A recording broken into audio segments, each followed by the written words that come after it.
Cataguases, origem e influência. Durante os séculos XVI e XVII, devido à colonização portuguesa, diversos grupos de indígenas transmigraram para dentro dos campos brasileiros, dispersando-se do litoral no intuito de fugirem da intolerância dos colonizadores. Em épocas passadas, mais de 100 grupos originários habitavam o interior da região e passaram a ser surpreendidos por razão das ações migratórias de tribos fugitivas. Isso acabou multiplicando as revoltas, já que eram constantes na região. O fato agravante foi que, ao longo dos anos, muitos desses nativos, chamados de índios, foram sendo dizimados por ordem da coroa, que os escravizavam, matavam, ocupavam suas terras e lhes transmitiam suas doenças. Os carijós, os índios escravos, como eram chamados pelos colonizadores, foram pouco a pouco perdendo seu espaço. Com o tempo, desapareceram os puris, o sul de Minas, os caiapós, os bororós do oeste, os coroados, os coropós, os cataguás e muitos outros. Entre todas essas tribos, que nem sempre viviam em harmonia, estavam os cataguás, sempre audaciosos e insubmissos, dotados de admiráveis habilidades marciais. Com o passar dos anos, a fama dos cataguás foi aumentando de acordo com as frustradas investidas dos sertanistas bandeirantes.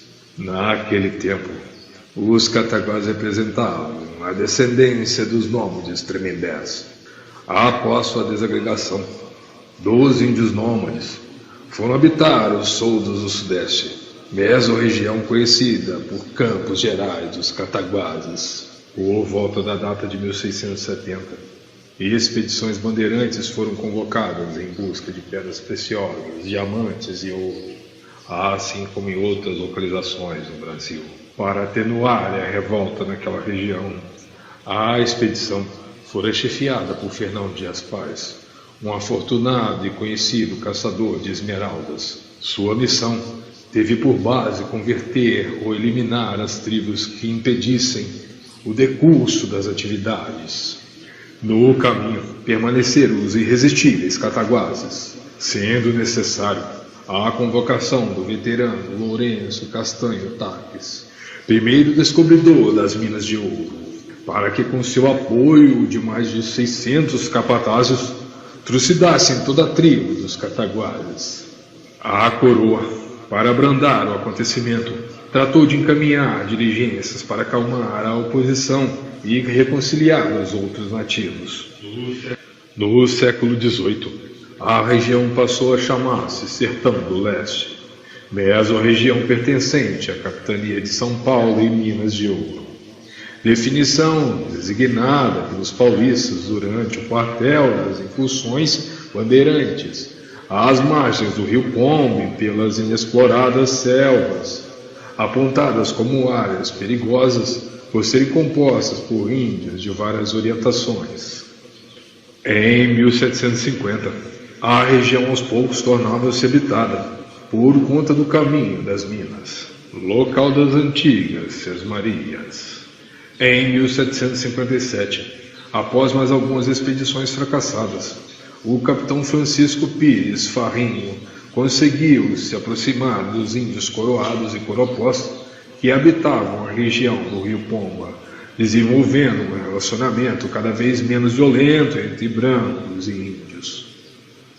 Em 1809 e 1810, vários padres, atraídos por relatos que indicavam a existência de diamantes na região, a aportaram no rio Pomba, em local que passou a ser chamado de Porto dos Diamantes, onde os colonizadores viviam próximo às aldeias de índios coroados, carapós e puris.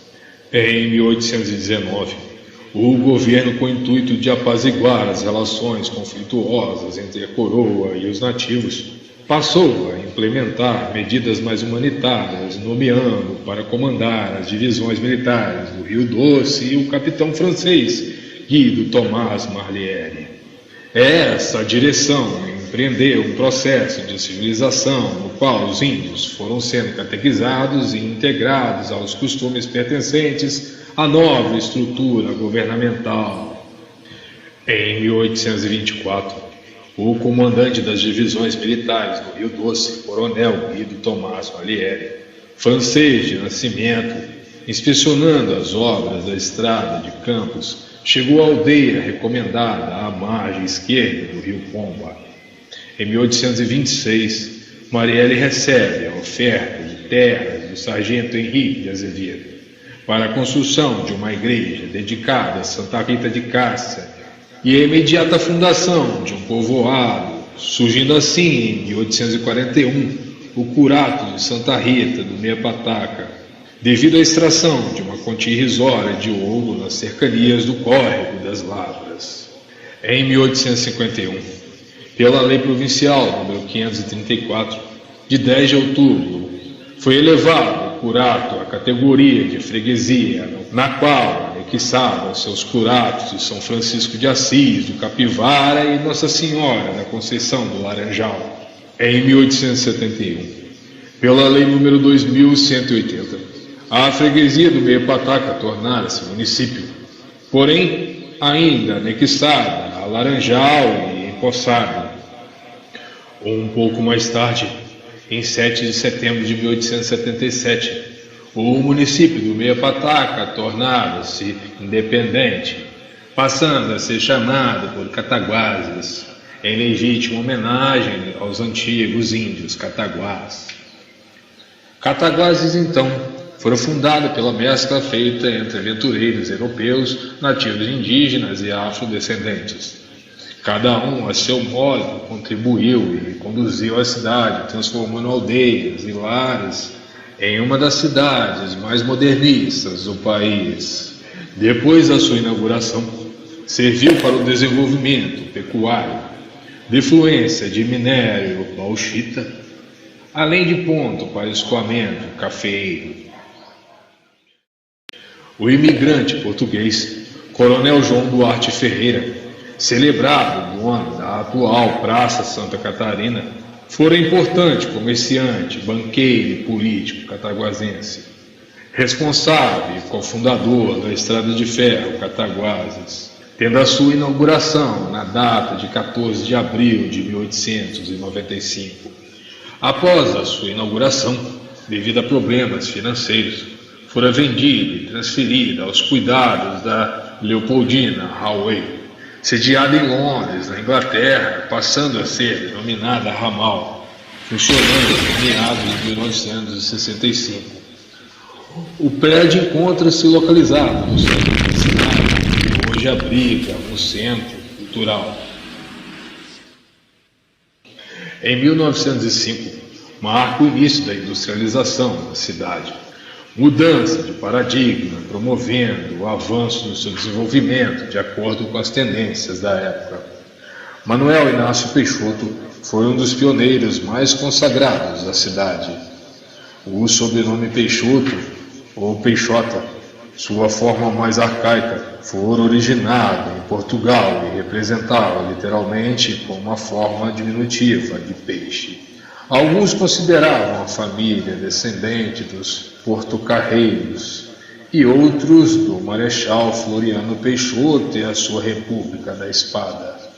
Formado em Química, Manuel Inácio Peixoto Filho foi um funcionário da empresa de seu pai e ainda em sua noviça fase com o prenome de Manuel Inácio Peixoto e Filhos, convertendo-se adiante na indústria Irmãos Peixoto S.A., tornando-se diretor do estabelecimento no ano de 1919. Em 1944, fundou a Companhia Manufatureira de Tecidos e Algodão, da qual se tornou diretor e presidente, além de subdiretor da Companhia Industrial Cataguases. Entre tantas atuações de Peixoto Filho, foi também fundador da Rádio Cataguases, presidente da Companhia Mineira de Papéis, da Indústria Química de Cataguases Limitada, além de político, falecendo no Rio de Janeiro, no dia 13 de março de 1972. Na década de 20, A cidade aflorava efervescência e atinava vanguardismo no campo cinematográfico. Nascido em Volta Grande, em 1897, mudou-se para Cataguases, ainda em tenra idade. O cineasta, diretor, escritor, eletricista, mecânico, radialista, músico, roteirista, pintor, político, artista plástico e crítico, ativista, entre tantos predicados, Humberto Mauro. A partir dos meados da década de 20, Humberto Mauro começa a produzir filmes até lançar Na Primavera da Vida e Tesouro Perdido, e esse último sendo premiado como o melhor filme brasileiro de 1927. Ao todo, a sua obra conta com mais de 260 filmes, sendo homenageado no Festival de Cannes e considerado um dos cineastas mais importantes do século XX. Cataguases, em 1928, foi cenário do movimento literário e modernista Movimento Verde. Fundado por intelectuais da cidade, entre eles destacavam-se o Ascânio Lopes, o Francisco Inácio Peixoto, o Henrique de Rezende, o Rosário Fusco, o Guilherme César, Martins Mendes, o Oswaldo Abrita, o Camilo Soares, entre outros. Tal movimento literário teve continuação e foi representado nas décadas de 60 e 70 pelo grupo Totem. Cataguases, além de ser considerada celebre intelectualidade modernista através de seus notáveis escritores e com o desenrolado modernismo, foi ganhando cada vez mais notoriedade e diversificando sua simpatia pelo movimento modernista, funcionando como uma oficina e galpão para o movimento moderno de arquitetura que marcou o século XX. Entre os que contribuíram com tal movimento estavam Oscar Niemeyer, na arquitetura, o Roberto Bulemar, no seu paisagismo, Aldari Toledo, arquiteto e pintor, Gilberto Lemos, arquitetura, Carlos Pesci, paisagismo, Jean Zache, escultor, Roberto, arquitetura, Francisco Bolov, no paisagismo, Edgar Guimarães do Vale, arquiteto, Portinari, artista plástico, Amilcar de Castro, escultor, Djani, pintora, Bruno Giorgi, escultor, Emeric Macier, pintor, Anísio de Medeiros, arquiteto, o Paulo Werneck, artista plástico, e José Pedrosa, escultor, entre outros.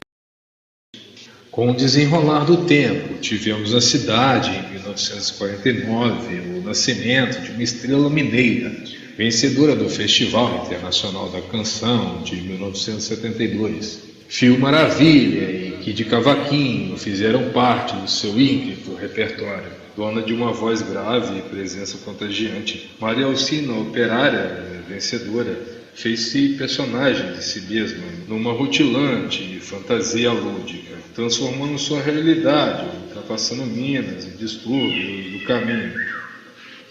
Ainda no caminho da música, no final da década de 90, surgiu na cidade uma emissora banda de rock, intitulada Pulgas Vertebradas, banda de rock com Q, matuto e brejeiro, contaminando positivamente a efervescente Cataguases. Suas músicas anóbalas trepassavam os caminhos deixados pelos notáveis mamônios assassinos, rumando no sentido próprio em busca de um lugar ao sol. O último suspiro da cidade aconteceu no início do século XXI. No ano 2000, vieram os últimos pupilos da cidade, os gêmeos Flávio e Gustavo, formidáveis modelos contratados para trabalhar no elenco do programa Super Positivo, antigo O positivo e H. Programa famoso, apresentado por notáveis como Luciano Huck, Otaviano Costa e Sabrina Palatori.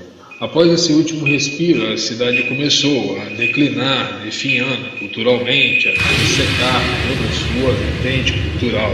Cataguases hoje jaz artisticamente.